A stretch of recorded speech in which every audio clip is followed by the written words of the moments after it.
Thanks, Satish. This is a wonderful experience to be a part of. So, like Evan, I'm grateful for having not been published in the Almanac to still be here. I'm going to read a bit of a holiday poem. This is called "The Limits of Control." I know I've seen it all before, but it doesn't change the fact that I thought I had signed up to see How the Grinch Stole Christmas at the Children's Theater.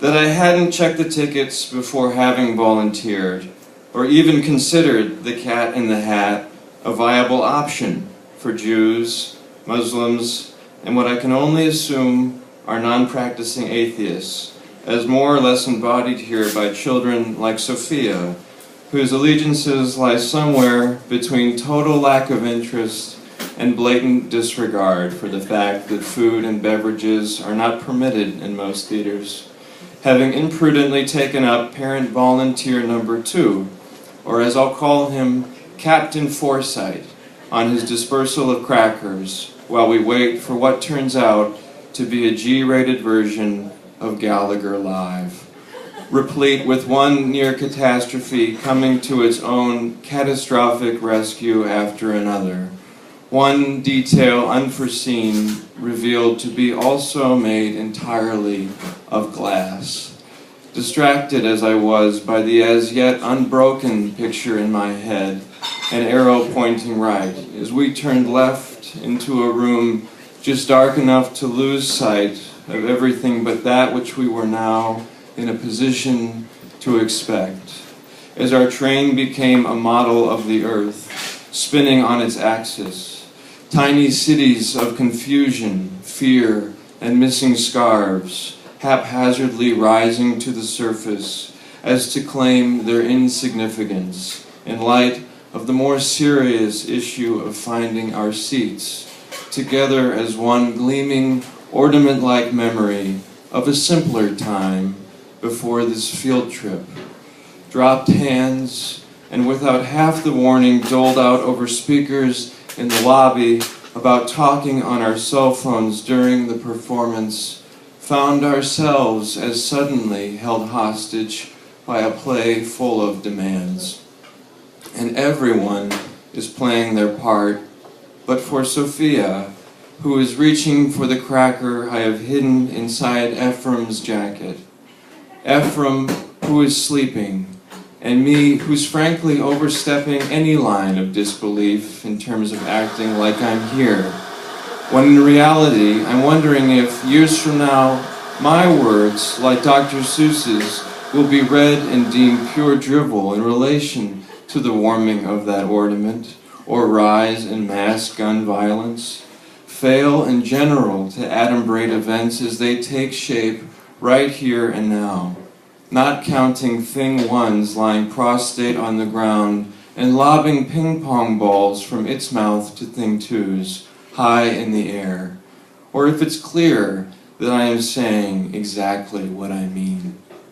Though maybe I'm the only one who can tell the difference. Come to think of it, I take back the word suddenly. All the shows here end this way, and yet I'm still appalled. Disappointment every day, though here I am enthralled. The song I am singing in place of the one about cleaning, with Ephraim the size of a drum on my lap, inexplicably bobbing along, as visions of what's going to burst into a million impossibly hard-to-find pieces next, themselves scatter across the surface of our minds, as if the future is a dream we can't remember or prevent, but seem vaguely to recognize at its worst, like prisoners forced to choose between death by juggling or sing-along. If, for seemingly no reason, an umbrella turns into a gun, and Thing 2's one unreal recourse is blowing holes straight through Thing 1, then what on earth is to be done with poor old blue Thing 2? So what's it going to be? The flower pot or talking fish? The ceiling or the cat himself? Is that what this play is about? The limits of control, I wonder, as Ephraim takes what I actually hope is a dump in my lap. for fear he may have otherwise dissolved as well. And I, as if to abdicate my throne, hand in my fear of putting back together what makes sense apart, and writing poetry in general, for 8 seconds of silence, broken like a cracker by the sound of want made flesh.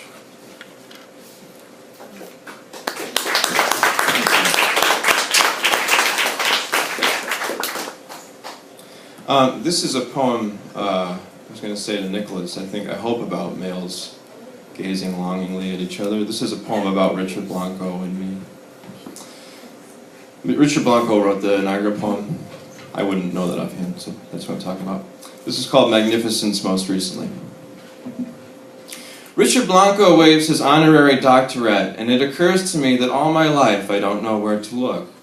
Or rather, can't help think the person looking out into the audience and I are trying to have a conversation that keeps getting interrupted.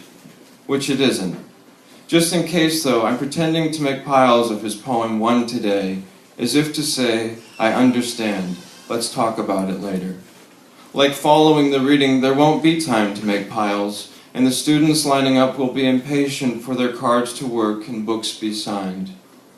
I'm never sure if it's my job to flap the line or not, but we've got time, Richard and I, and Jevon, who I said could come, like stopping by a convocation wasn't a big deal, or isn't. Anyway, so far I'm right. I think so far I'm right could be this convocation's theme, as Richard Blanco stands assailed with lists of what he's done already.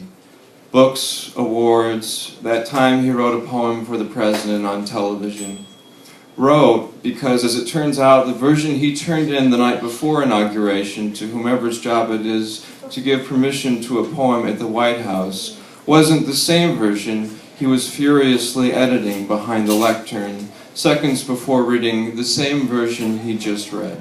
While I debated having my book signed or not, before telling myself I was watching history unfold in a way that most people could appreciate, and to stop trying to own one of everything. I love that story because who'd have thought that Richard Blanco too was never satisfied, or isn't? Who'd have thought that up there in the cold on stage in front of all those people watching history unfold, the man is fussing over line breaks, and yet at the same time, who wouldn't be? The first thought that went through my head when Richard Blanco told me that, as I turned to the title page of One Today, as fast as I could, 50 times, was being me is great right now. But not as great as being Richard Blanco, who is being read a list of who he is, or was, entirely in the second person. Richard Blanco, you served as the inaugural poet for President Barack Obama's 2012 inauguration. You are the author of City of 100 Fires, and most recently, Looking for the Gulf Motel, etc. Even though he ends up telling everyone that story twice. I could write 100 times, most recently, if like the dean it meant I got to say them.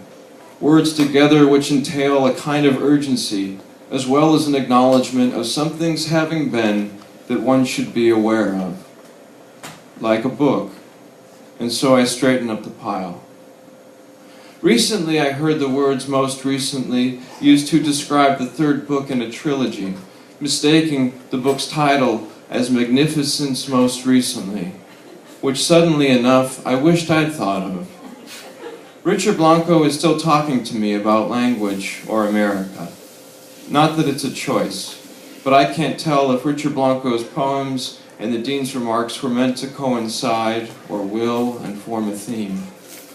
Recently, Julian asked me to write down his book, but as he dictated the story of two robots referring to each other in the present tense, I kept thinking, shouldn't it be was instead of is, and went instead of goes, and really had to stop and ask myself what I thought we were doing, unless Julian was just making it up as he went, and think I even said something. Probably that's how whomever's job it is to okay White House poems felt when Richard Blanco wrote his on TV. That morning in the book Bedtime for Francis, Francis's father said the wind's job was to blow her curtains. His job was to go to work, and her job was to fall asleep. My job is to act like I sneak Jevin into after-convocation dinners on a regular basis in about 15 minutes, and wonder if that isn't why Jevin and I took our phones out in the first place, as if confiscated from ourselves, if not for the sake of a poem about going to a party. As if it were ever that easy. As long as I announce where the line starts, I think we should be fine. If it was me up there, I'd feel like Richard Blanco felt the second he was done and nothing happened the whole time. But that's what separates us. Plus, I can look out the window. The leaves, I can say, are magnificent.